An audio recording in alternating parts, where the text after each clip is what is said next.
I'll be responding to these messages right here.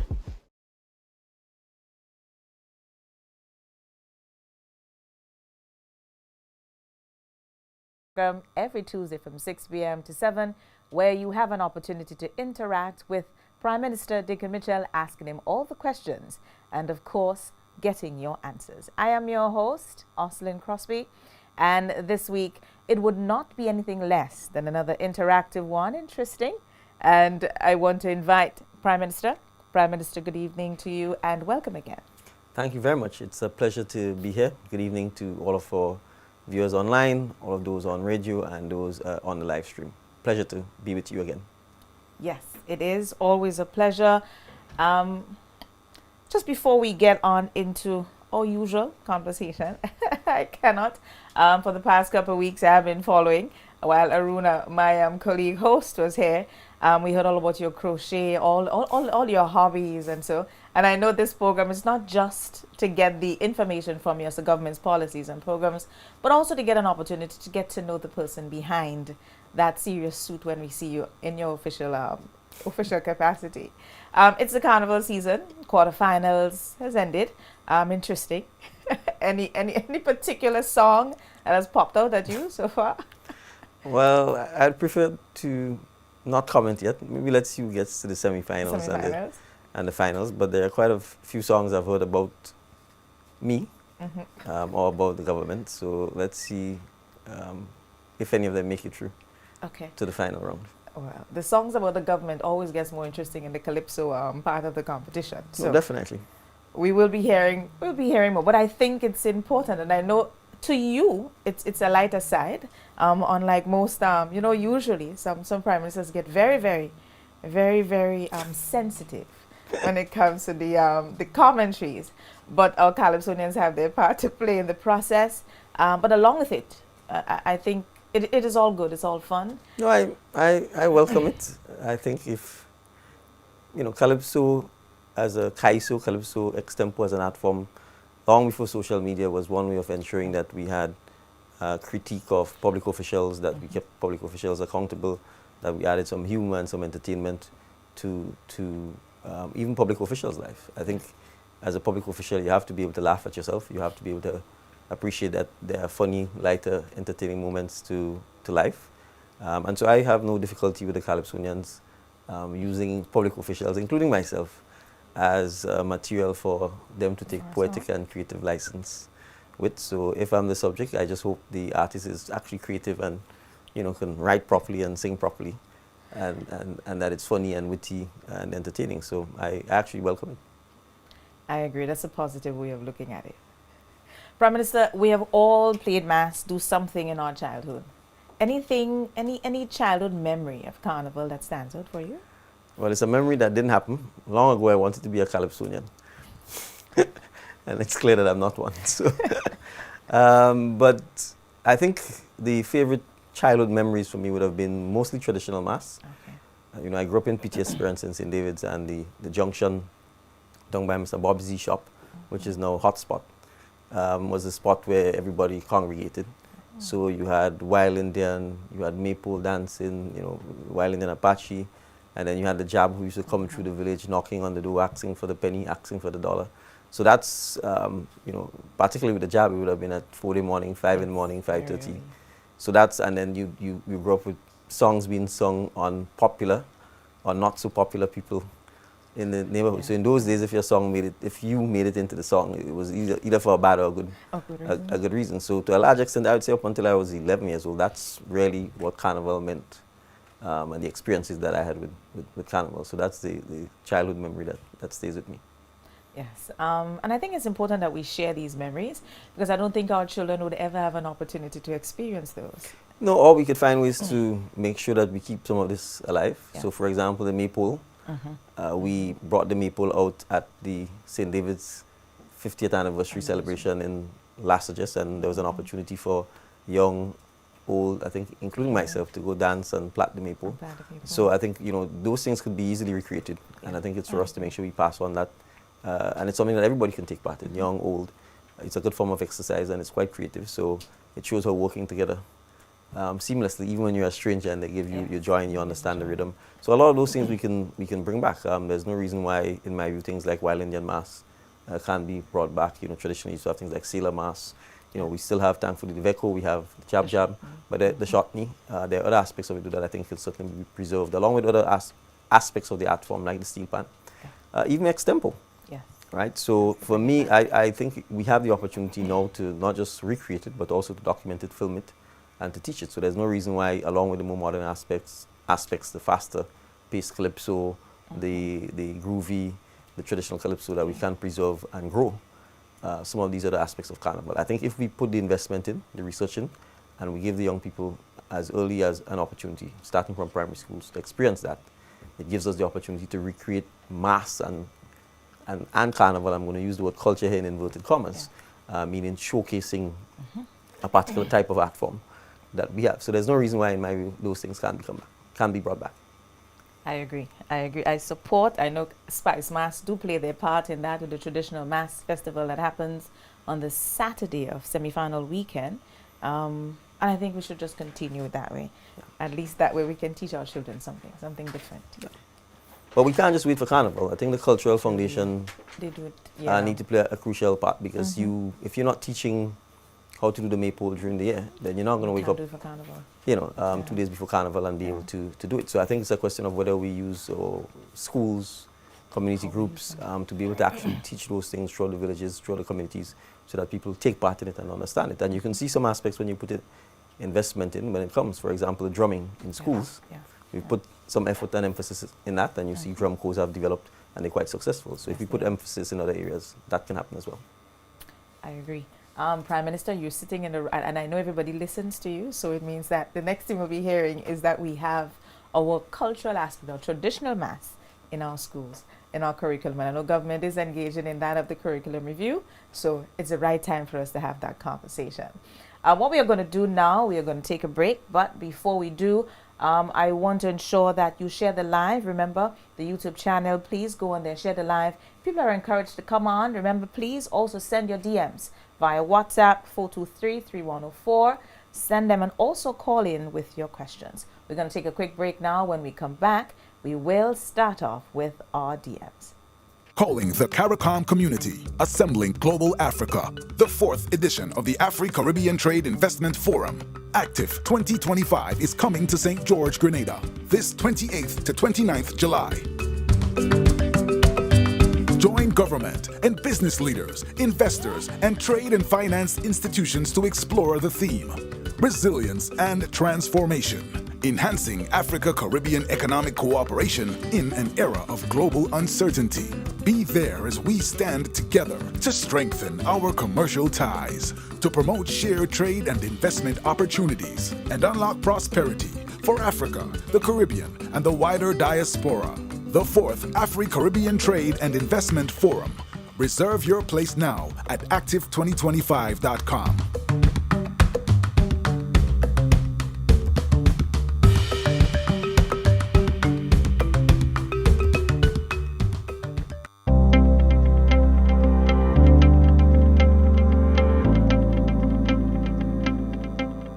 Welcome to the Cinnamon Model, one of the many stunning designs in Project 500.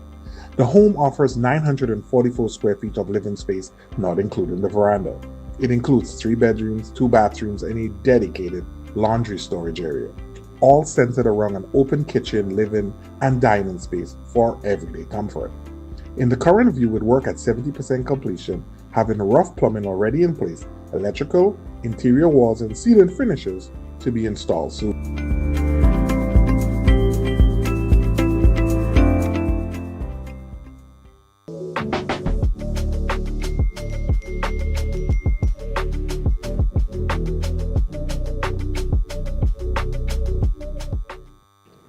Welcome back. Thank you so much for joining us. If you are just doing so, you just missed our chit-chat with Prime Minister on just some of the carnival, his carnival memory as a child, another carnival, just general carnival conversation. But now we are going to get into our DMs, as we promised you before we went off on the break. Prime Minister, first question today. Governance. In recent times, there has been backlash from political commentators on the transformational agenda. Can you explain to Grenadians what's the roadmap to achieving the objectives? That question came from CADS. Well, thank you. I think transformational agenda is a broad agenda about how you transform the society. And I think we've set out in Vision 75 what are the critical areas we think we need to address as a country to be able to transform the society for the next 25 years. The process by which we do so is not just governance as in the governance of the country or the political system itself, but critically some underlying pillars. The education system, the healthcare system, the energy system, because that is critical, and the citizenry. And I will therefore talk a little bit about human capital development.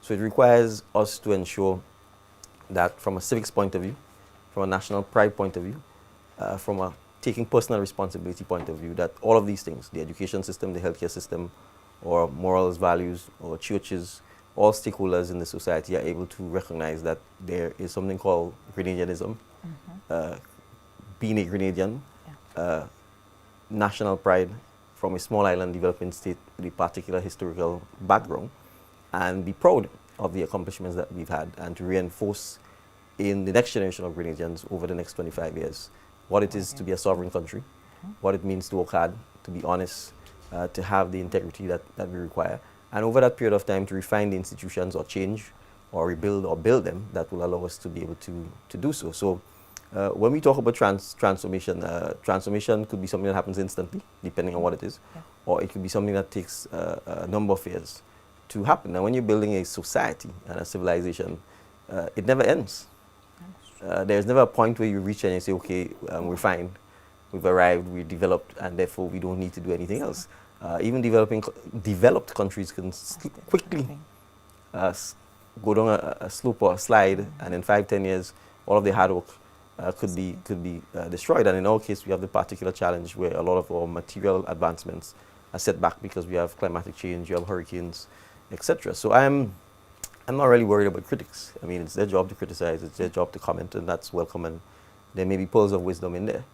But at the end of the day, if the critics live in the society too, and if they are from Grenada and they live in Grenada, the question for them is, what role are you playing in helping to transform and grow and improve your village, your community, yourself, your family, and the society? The government is there to represent and to lead the country from a political perspective, but there are things that other stakeholders are responsible for. Spirituality, the churches, for example, the private sector in terms of their role in the economy.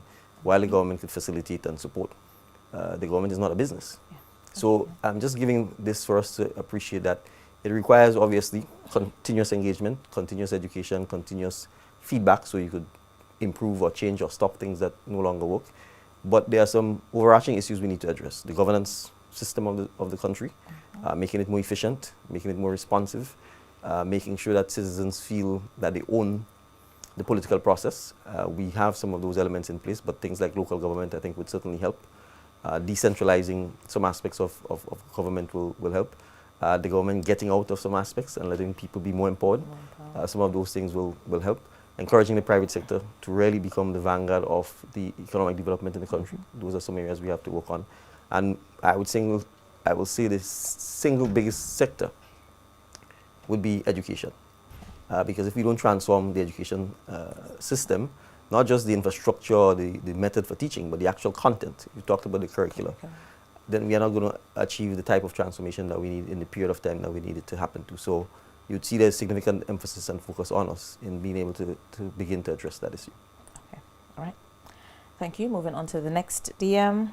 Can you explain to us the relevance, or is it compulsory for the government to obtain approval from Physical Planning Department for building back homes after a catastrophic event, such as a hurricane? That question from Scott Albert. Well, that's really more of a legal answer than anything else. And I'm saying, since I haven't looked at the Physical Planning Act in 3.5 years, since I entered public life, my understanding of what the Act allowed is that if you were, for example, rebuilding an existing structure, that you don't need planning approval. If, however, in rebuilding, you're going to be making major substantial additions or changes to it, then approval was required. But I don't want to say that my answer is definitive because we haven't changed the planning laws in the last 3 years since we've been in office. But that was the general understanding of what the written law was. Okay. All right. But I would add, I mean, obviously, you know, in the context of a hurricane, you know, even the physical planning itself, for example, in the case of Carriacou and Petit Martinique, would probably not have been able to operate. So, you know, the law is a means to an end. It's not an end in itself, you know, and the rule of law is the basis upon which you want to govern the society. But even in disasters, for example, you would have, you know, states of emergencies. You would have to, in many instances, jettison what otherwise would be normal rule-based systems in order to react. So I don't think one would expect that in the aftermath of a hurricane in Carriacou and Petit Martinique, where people's homes are lost or destroyed, that you'd first be seeking planning approval to put back a roof or to rebuild someone's home. Your focus would be on the rebuilding of the home and putting back of the roof. But as things normalize, obviously, if people are building new structures or radically altering the structure, you want to make sure they have planning approval. But more importantly, you want to make sure that they are building a home that actually is going to potentially withstand future storms and so on, so they don't lose their home again. Yes, that is true. All right. Thank you, Prime Minister. On to tourism. Over the years, the amount of cruise ships visiting Grenada seems to have decreased. Is there a way we can make some deals with cruise companies to increase port of calls? I am currently employed with a cruise line for 12 years, and Grenada is so much better than these countries that they visit, but St. George's is nowhere on their itineraries. Question from Champion Boy. Thank you, Champion Boy, for the question. I think both the Ministry of Tourism, the Port Authority, the Grenada Tourism Authority are looking at how they can increase port calls. The main challenge for Grenada is we're further south in the chain of islands, and so because of that, it means it's probably a little more costly to get the cruise ships to come further south. I think for us, so we do have to work on our product.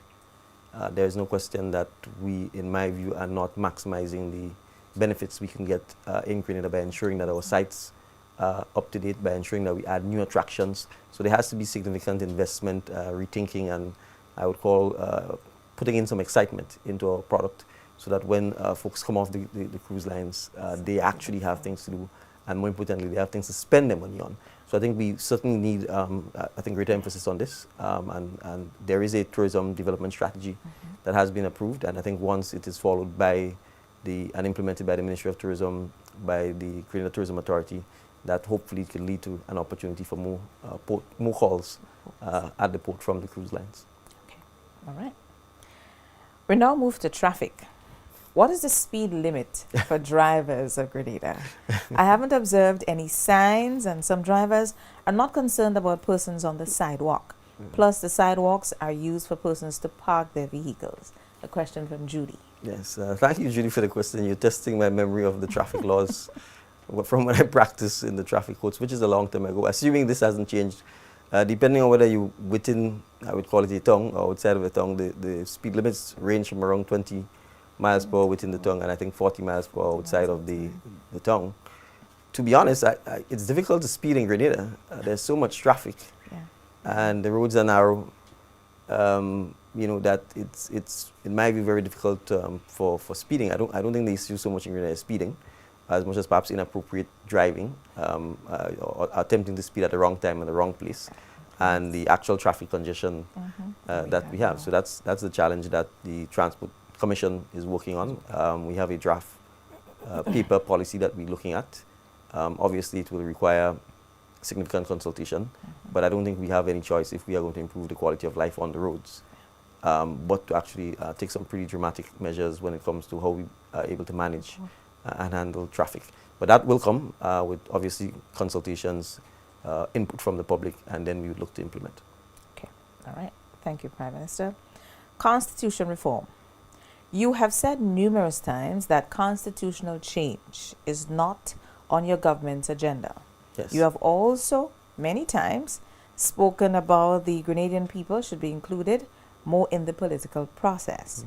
How then do you justify your government's plans to unilaterally amend the Constitution for the first time in our history to change the oath of allegiance? This change was something Grenadians voted against by a significant margin in the 2016 referendum. A question from Patrick Renwick. All right, so thank you, Patrick, for your question. I think, first of all, I've said constitutional changes or amendment that is not a priority for the government. But we have to appreciate that the Constitution is a law, just like any other law. Some parts of the Constitution are what we call in law entrenched, meaning it is more difficult to change. And the most entrenched parts are those that require a referendum. It requires you to go to Parliament first to pass a bill.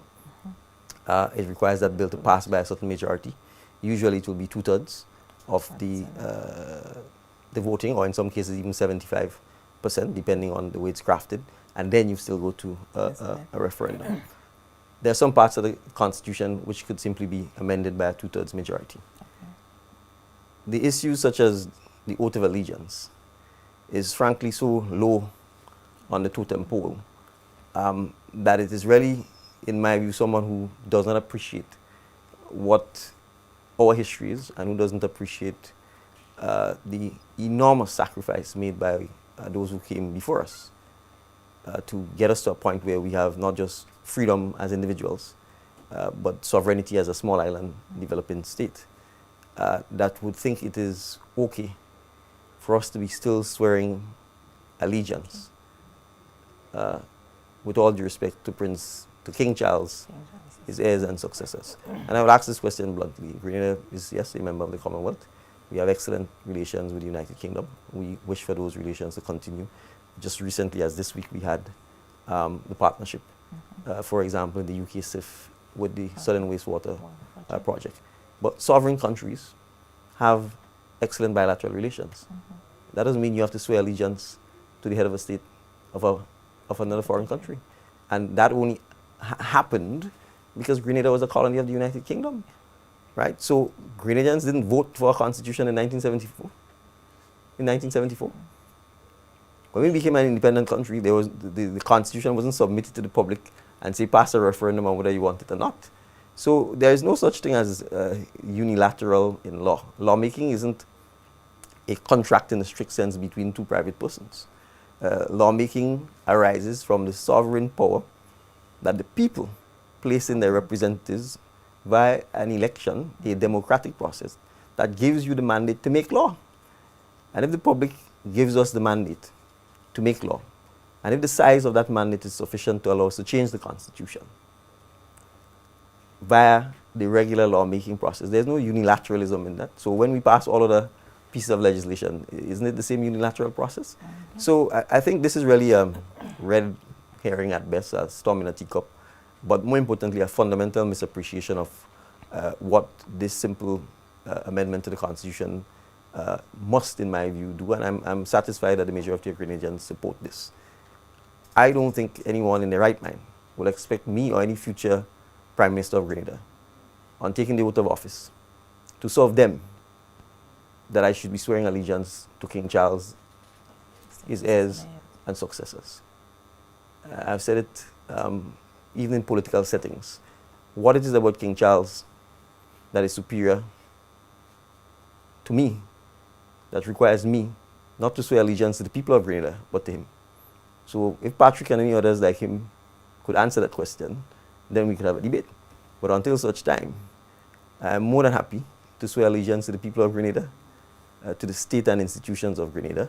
And obviously, I quite like King Charles, but King Charles should be the king of the United Kingdom, and his subjects can continue swearing their allegiance to him. But there's no reason why, in my view, any Caribbean country should find themselves swearing allegiance to any king, except the people. So the relationship with the UK, membership in the Commonwealth, those are bilateral issues, which obviously we are happy to continue supporting. Those are issues we are confident have nothing to do with this particular issue. And that's the right of sovereign countries ultimately to change their law, to change. And this is to some extent semantics. This is protocol, but it is important nonetheless, because if we are a democratic society, the power to govern comes from the people.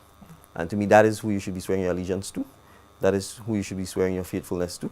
And you need to be reminded of that, in my view, when you are taking your oath of office to serve. All right. Okay. Thank you, Prime Minister. We should be going on a break now. But before we go, just to squeeze in a question from a small business owner.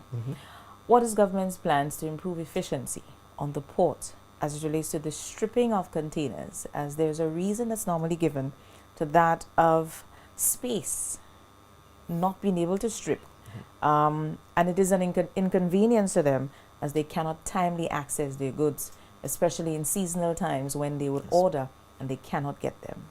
Yes, so we certainly acknowledge and accept that there is a challenge with space at the port. It has been made worse by the fact that due to changes in international maritime practice, more and more empty containers are being left at the port. And as a result, if you just drive by the port, you would see an enormous quantity of containers, mostly empty ones, sitting there. So we have that. It is a challenge. It is something the port is trying to address, including seeing how we can increase the fees for storage of empty containers to disincentivize shippers leaving their containers. The port is also looking at exploring the possibility of what I will call off-site shipping or transacting, using non-port language. But you have to find an appropriate site. You still have to deal with issues of security, and then you still have to deal with the fact that you will have lots of 40, 20-foot containers on our roadways, perhaps even more, given the challenges that we face with the need to rebuild the roads and so on. So they are actively looking at what can be done, including reconfiguration. The truth is, to some extent, the changes in shipping practice, the almost complete movement to shipping by containers as opposed to the traditional break bulk cargo, has also challenged this. But it is something that is not going to be an instant fix. It's going to require proper management from the port. We also have some significant developments taking place. For example, the construction of the development in Levera. Again, all of the items are coming in via containers, and so they have to be obviously carried all the way up to St. Patrick.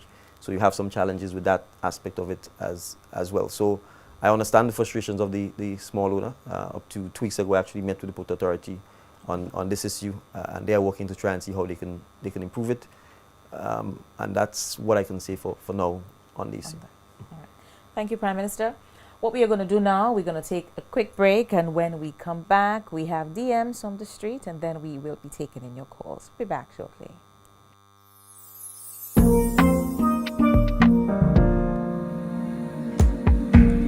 It's like the water pure and clean.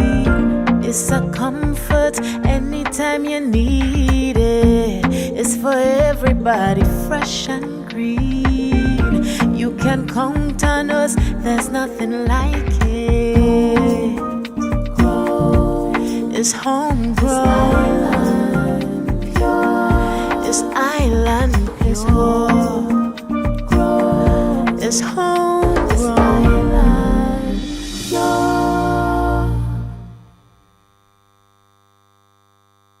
Calling the CARICOM community, assembling Global Africa, the 4th edition of the Afri-Caribbean Trade Investment Forum. Active 2025 is coming to St. George, Grenada, this 28th to 29th July. Join government and business leaders, investors, and trade and finance institutions to explore the theme, Resilience and Transformation. Enhancing Africa-Caribbean economic cooperation in an era of global uncertainty. Be there as we stand together to strengthen our commercial ties, to promote shared trade and investment opportunities, and unlock prosperity for Africa, the Caribbean, and the wider diaspora. The 4th Afri-Caribbean Trade and Investment Forum. Reserve your place now at active2025.com.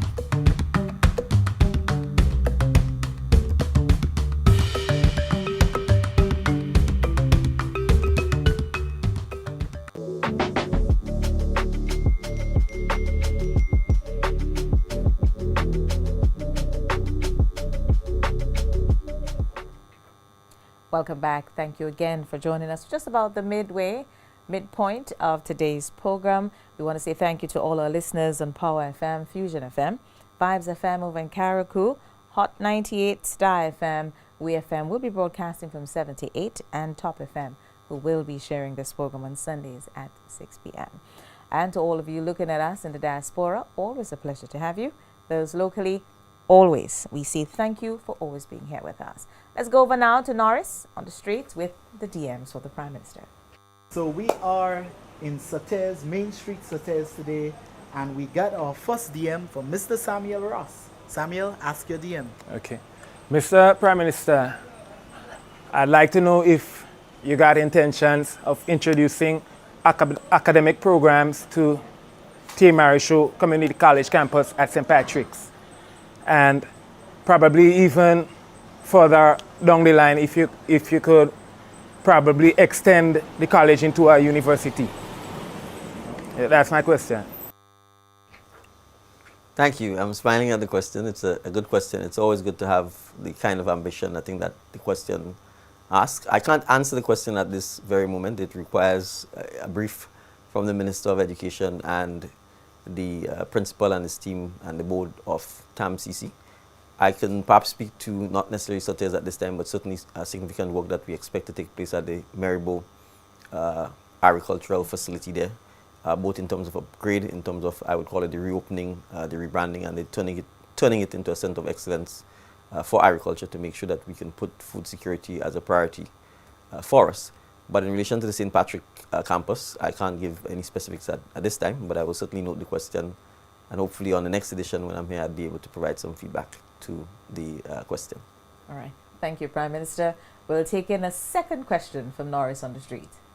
Good afternoon. My name's Colin Platt from London, visiting Grenada, this wonderful city. True. And my question is, how is the ties and how tight is it with the Caribbean, or Grenada and the Caribbean, also and Africa? What's going on with it? What's the bonding? Is there any business? Are things getting a lot tighter between Africa and the Caribbean and Grenada as it? Yes, I'm almost tempted to imitate his accent. Yes, it is getting tighter between Grenada, the Caribbean, and Africa. And in fact, on the 20th and 29th of July, we have the AFRICSIM Afro-Caribbean Trade and Investment Summit taking place in Grenada at the Radisson Convention Center. We are expecting over 900 delegates to be attending. A significant portion of them will be coming from the African continent. We're talking businessmen, business leaders, academics, professionals, heads of state and other senior government officials, both from Africa and the Caribbean. It is part of the growing partnership and the trend between Africa and its diaspora. On last Monday, I was in St. Lucia together with other OECS heads of government and other prime ministers to welcome His Excellency, the President of Nigeria, to St. Lucia. So that's evidence of the type of partnership that is taking place. At our 50th anniversary of independence, we had the then President of Ghana visit Grenada. I've since visited Abuja in Nigeria and Lagos as well, as part of the deepening of relationships between Grenada and many of the African countries. We are pursuing a deliberate policy of establishing diplomatic relations between the countries in Africa and Grenada. In addition, we are exploring reciprocal visa waiver agreements between Grenada and several African countries so that Grenadians can travel to Africa without a visa, and so that our brothers and sisters in Africa can visit Grenada without the need for visas. There is a significant opportunity for us to enhance and improve our tourist market by focusing on our brothers and sisters in Africa. A direct flight from Nigeria to Grenada is 9 hours. It's the same amount of time it takes to get to London. If we had to get to Africa now, however, we fly to London and fly to North America, and it's a 2-day trip, and it's the same for our brothers and sisters. So the AFRICSIM Bank Africa Trade and Investment Forum in Grenada is designed for us to see how we can explore the type of business partnership, the type of economic investment we need to get us to the point where we can fly directly from Africa to the Caribbean, directly from the Caribbean to Africa, and tap the enormous potential there is for economic growth and development of Africa and its 6th region, which is what the Caribbean has been deemed by the African Union. Okay. Prime Minister, it's an interesting time that we'll be having the that forum, the Africa Caribbean Forum in Grenada. It is just about, it's on Emancipation Day, 29th, and it's also just a little bit as we get into a carnival season. So I think that sets the tone for what we can anticipate will be happening. Before we continue that conversation, I want to encourage people, please, now is the time for you to call 423-3104. You have that opportunity. The line is now open for you to ask the Prime Minister your questions. So, Prime Minister, as we were saying before, I think it sets a tone for a great carnival. We might just have elements of our African culture infused.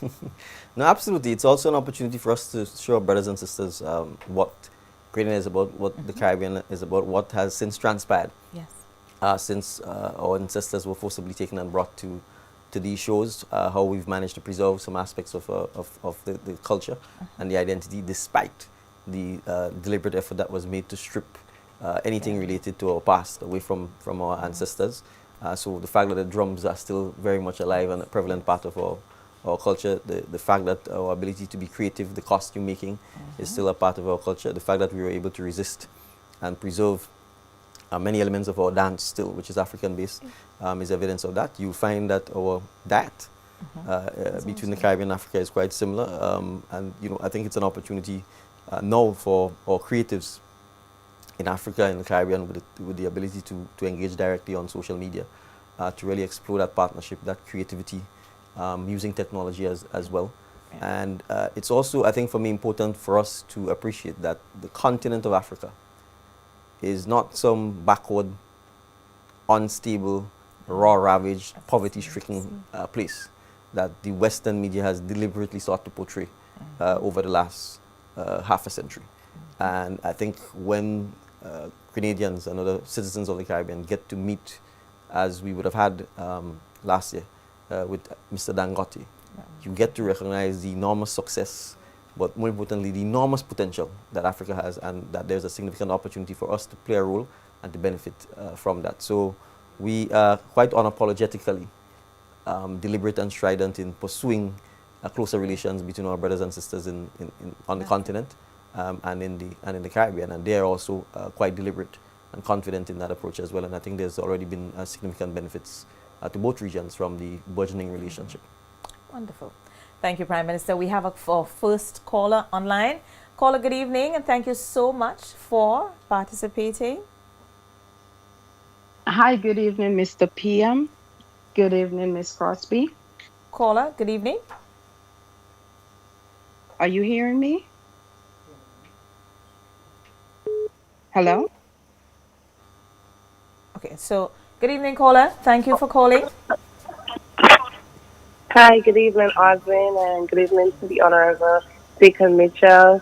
Congratulations, sir. I never got a chance to tell you. Caller, can you please just start over? We can hardly hear you. Good evening. Thank you. I'm calling from the diaspora. Okay, thank you. Hi, Oswin, and Hi. Good evening to the Honorable Dickon Mitchell. Yes, so I was just calling to follow up. I'm not sure if I missed the information regarding the National Health Plan that you had. Maybe you had like a forum or a group in place working on plans to put in a national health card for the country. I didn't hear an update on that. Is there anything new on this, or have we halted the process? All right, so I think the caller is asking with the National Health Insurance. Yeah. Yes. We haven't halted the process. One of the suppliers that we were dealing with, JIPA, we terminated the contract with JIPA, but we have not halted the process. We are very much continuing to look at developing a national health insurance. In fact, we have gone back to looking at the proposals that initially came out of the studies done by the University of the West Indies and their team in terms of the recommendations that they had made for moving forward with the national health insurance. At this stage, I don't want to say too much about it because it's still in the embryonic stage. And we are looking, therefore, to be in a position to, in the next couple of months, concretely say the approach that will be taken, the policy approach, the institution that will be used to push forward with national health insurance. But we are also seeking to time the national health insurance with the onset of the new hospital as well, because as we say, healthcare has to be financed, and insurance is just one tool or instrument that we can use to finance it. So health insurance is very much still a priority for the government as we look at the overall reforms that are required to revolutionize the healthcare system. Okay, all right. Thank you, Prime Minister. I do believe we have another caller online. Good evening, caller. Thank you for calling.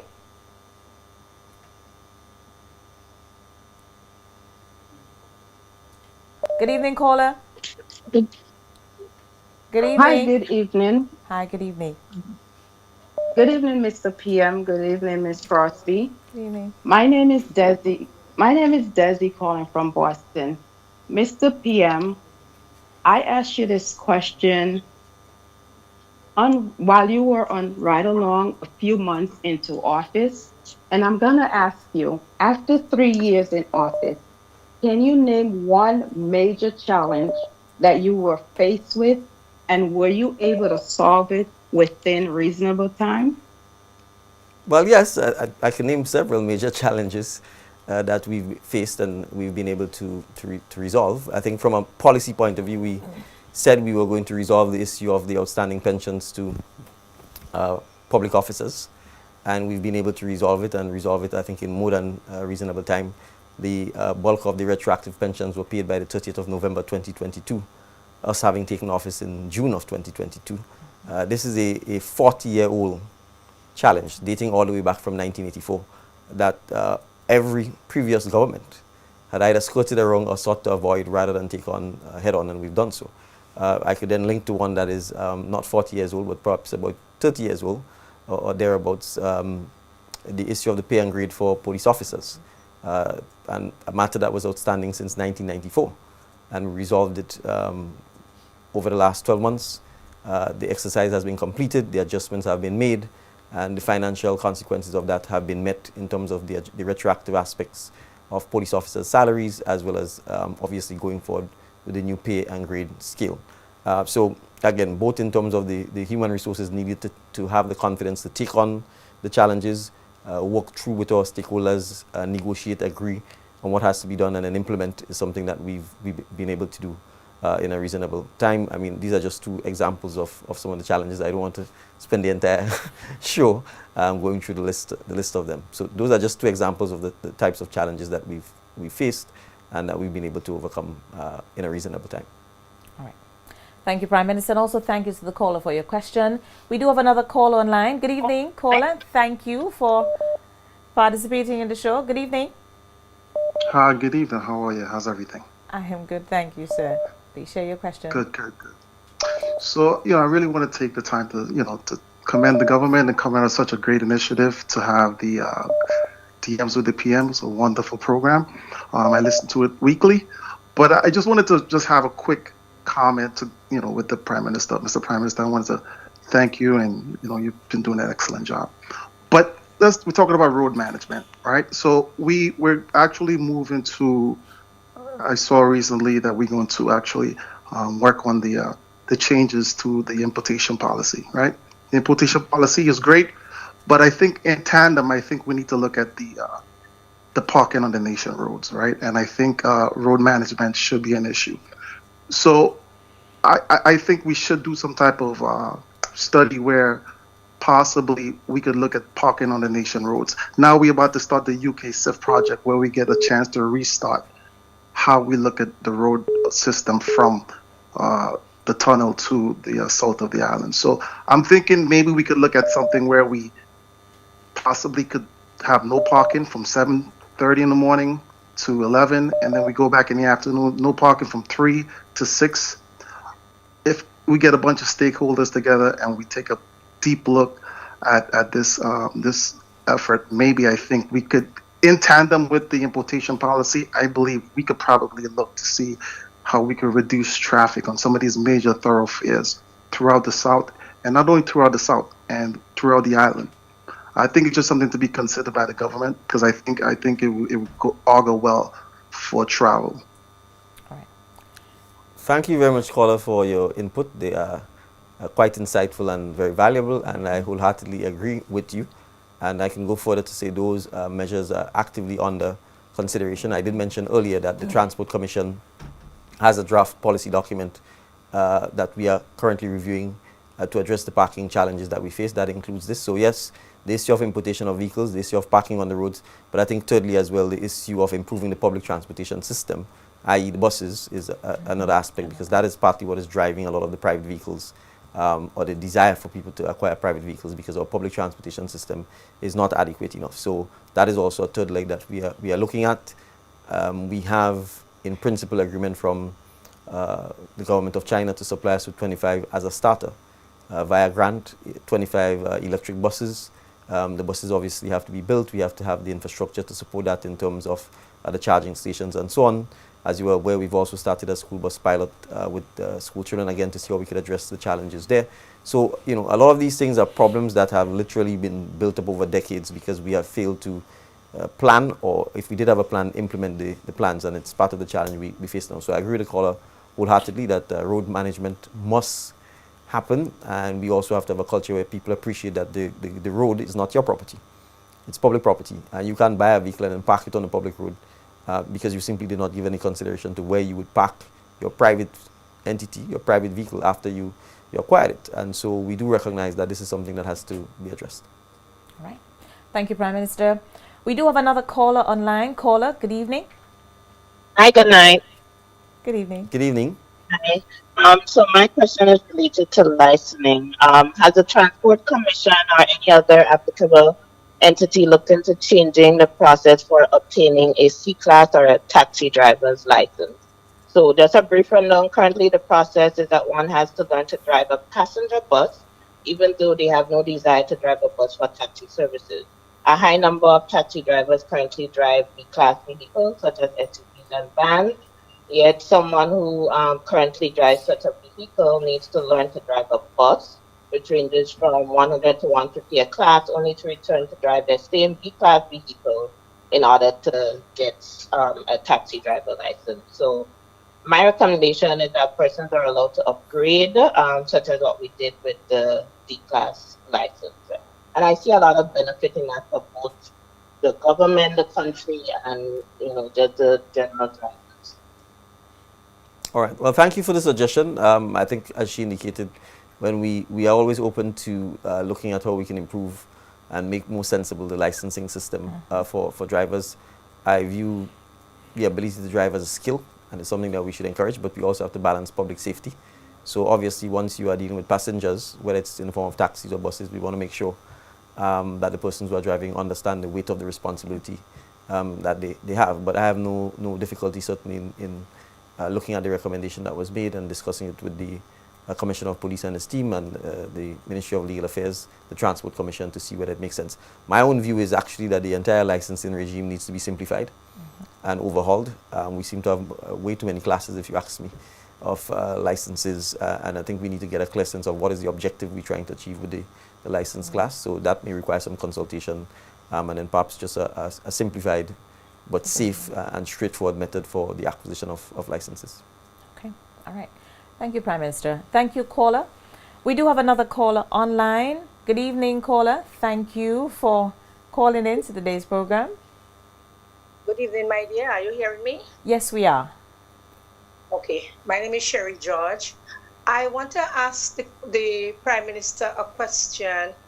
Is there an oath of secrecy?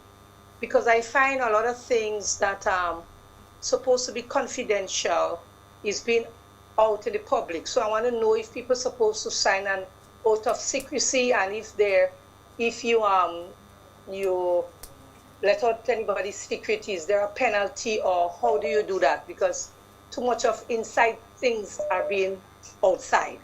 Thank you very much. Thank you, ma'am. Yes, thank you. Yes, certainly certain categories of public officers, including, for example, the Cabinet of Ministers, are required to sign an oath of confidentiality to keep confidential matters which come into their knowledge by virtue of the position or post they hold. It also extends to senior government officials. So that is the case. I obviously, you didn't give any specifics, so I can't speak to where you may have evidence that persons are not complying with the oath of confidentiality. But certainly, if someone is not doing so, then they would be in breach of that oath of confidentiality. But I also would say that because we are public officers, we also have to be accountable to the public. And so we certainly have to be prepared to be transparent and speak to matters that will impact the public. There are some matters which naturally are private or confidential, depending on the way in which the information is brought to you or the manner in which it's brought to you. But we have to balance that as well with the right of the public to know matters that affect them and matters of public policy, and most importantly, how taxpayers' dollars are being spent. Right. Thank you, Prime Minister. Thank you, caller, for your question. We do have another call online. Good evening, caller. Good evening.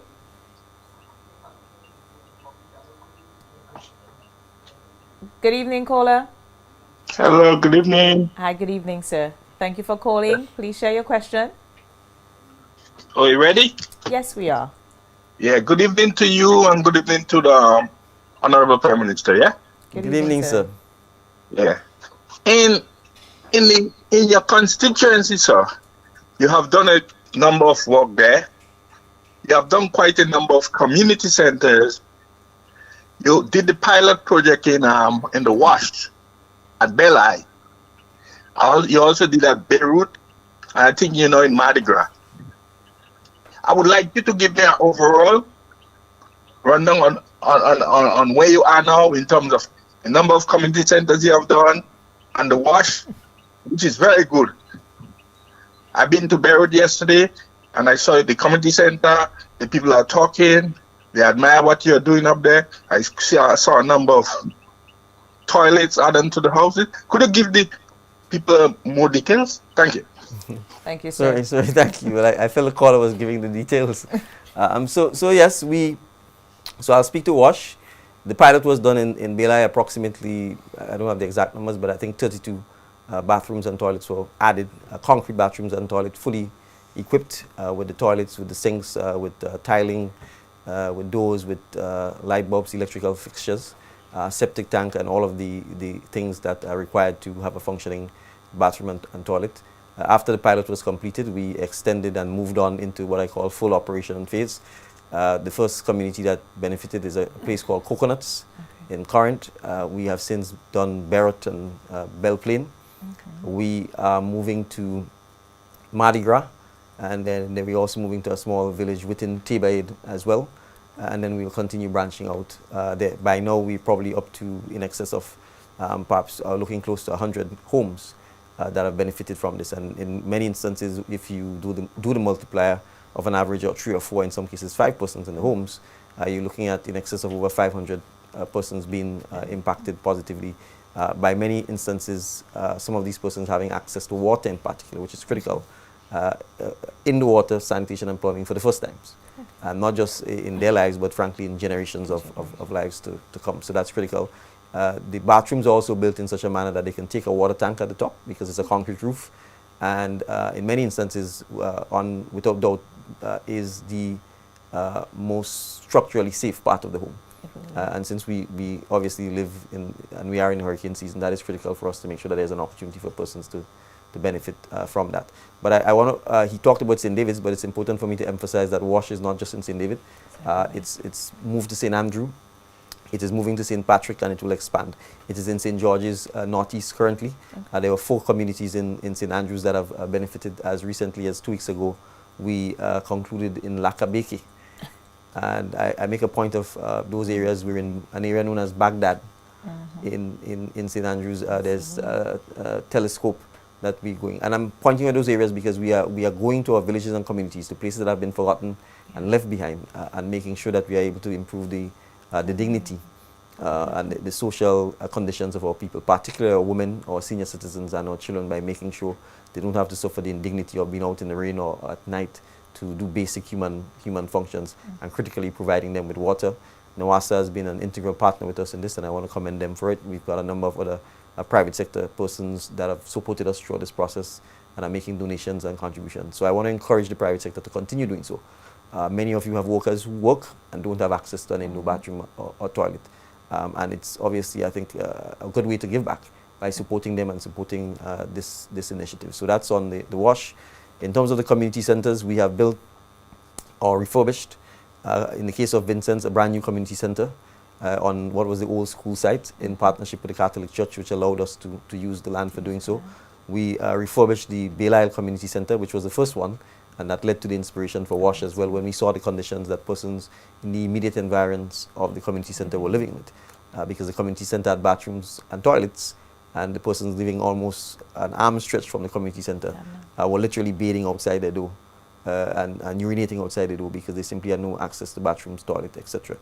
So we've done Belial, we've done Vincent's, we've done Old Wester Hall, we've refurbished the current community center, we've literally rebuilt the community center in Beirut. We plan to enhance and upgrade the Malmont Community Center as well. And there's a site in Windsor Forest, which has had some slippage, but it's an old community center as well that has been abandoned for over 2 decades. it is one of those that we are also looking to address. And we have plans to enhance the Bellevue Community Center, which is the one closest and dearest to me because of its proximity to where I've grown up, to significantly improve and upgrade this community center as well. And then there's a smaller community center. I want to make sure if I'm missing any. No, I think that covers the community centers for now. All right. Yes. So that constituent decide to put your memory to a test, yes. Well, you have to write everything down so that you can remember. Well, that's good. The fact that you can remember is because it was done, Yes. so it makes it easier. So we're going to take in our last call. We're almost out of time for today's program, but we do have a call online. Good evening, caller. Thank you. Good evening. Good evening. Good evening to the Prime Minister and to yourself. Good evening. I have a question. I'm in the process of purchasing a new hybrid vehicle. I contacted the customs to have an idea to how much it will cost me to bring in the vehicle. I was told that it costs 18% of the cost of the vehicle, plus the shipping cost. The question is, why is the shipping cost added onto? Why is the shipping cost added onto the price of in having the vehicle in the country? Right, because the shipping cost is the cost of the acquisition, is part of the cost of the acquisition of the vehicle. If you don't pay to ship the vehicle never comes to Grenada.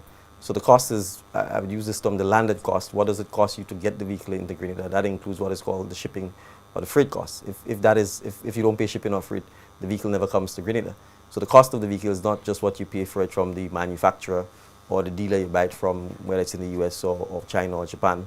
It's actually the cost of getting the vehicle to Grenada. That's the total cost, and that's the cost upon which customs duties are normally calculated upon. Okay, all right. Thank you, Prime Minister, and also thank you to the caller there for your question. We are now just in the process of wrapping up. Prime Minister, it was another week. Interesting programs. Questions came for almost every sector. Just give us some of your closing, your wrap-up words. Well, no, certainly. One, I want to again remind us, we are only a week, into the second week in July, and 1 year ago, I think we all knew the conditions that our brothers and sisters, particularly in Carriacou and Petit Martinique, were facing, and in St. Patrick's. So it's important for us to remember that, to appreciate that there's still a lot of work to be done. So I want us to keep those who've been impacted by Hurricane Beryl in our thoughts and prayers. This is critical, and for us to make sure that we are vigilant throughout this period, and appreciate that disasters of all kinds. We had the unfortunate incident in Telescope, is always looking. So vigilance is important, safety is important. 2, schools are more or less done, and our children are going to be home for the summer.